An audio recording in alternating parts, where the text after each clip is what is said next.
అందుకే అండి పరలోకానికి వెళ్ళే వారి విషయంలో కూడా అండి ఎవరైతే తండ్రిని అన్కండిషనల్గా ప్రేమిస్తారో, ఇది వస్తుందని, ఇది రాదని, ఇది ఉంటుందని, ఇది ఉండదని, ఏ కారణం లేకుండా, ఏమండి కారణాలతో సంబంధం లేకుండా ఎవరైతే తండ్రిని ప్రేమిస్తారో వాళ్ళని ఫిల్టర్ చేసి పరలోకాన్ని తీసుకెళ్దాం అనుకుంటాడండి. లేదా అక్కడికి వెళ్ళిన తర్వాత వీళ్ళకి ఉండదా? అందుకే అక్కడికి వెళ్ళే వాళ్ళంతా ఎలాంటి వాళ్ళు?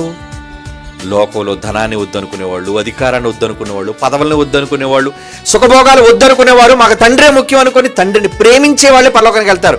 లేదు ఇలాంటి ద్రోహులు, దుర్మార్గులు అందరినీ బలవంతంగా మార్చి తీసుకెళ్ళిపోయాడు అనుకోండి, పరలోకం కూడా రణరంగం అయిపోద్దండి. ఎందుకో తెలుసా? కొడుకులే అందరూ కలిసి, ఏమయ్యా ముసలాడు, ఎంతసేపు నువ్వు కూర్చుంటావు, ఎంతసేపు నువ్వే సింహాసనం మీద కూర్చుంటావా, మాకు సింహాసనాలు ఇవ్వవా, నువ్వు దిగుతావా దిగవా? అక్కడ అవసరమైతే తండ్రికి ద్రోహం చేసి, అన్యాయం చేసి, ఏమండి షాజహాన్ని బంధించినట్టు మనమే చెరసాలు వేసేస్తాం దేవుణ్ణి. ఎందుకంటే అక్కడికి వెళ్ళా మన కోరికలు చావు, అక్కడికి వెళ్ళినా సరే మనకు కావాలి.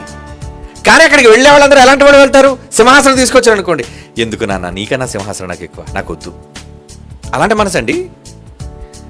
ఏమండి అధికారం నాకెందుకు నాన్న, నువ్వుంటే చాలు. దేనిని ఆశపడని వాళ్ళు కదా పరలోకానికి వెళుతున్నారు.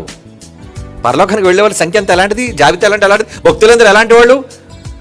వాళ్ళకి అబ్రహాం, ఇస్సాకు, యాకోబు పితరులు కానీ ఎవరైనా సరే కానివ్వండి, భక్తులు కానివ్వండి, అపోస్తులు కానివ్వండి, ప్రవక్తలు కానివ్వండి, వాళ్ళు లోకంలో దేనిని ప్రేమించలేదండి దేవుని కంటే ఎక్కువగా. కనుక అక్కడికి వెళితే దేని మీద ఆశపడతారు వాళ్ళు? ఏది కావాలనుకుంటారు చెప్పండి వాళ్ళు? అందుకే పరలోకం ప్రశాంతంగా ఉంటుంది.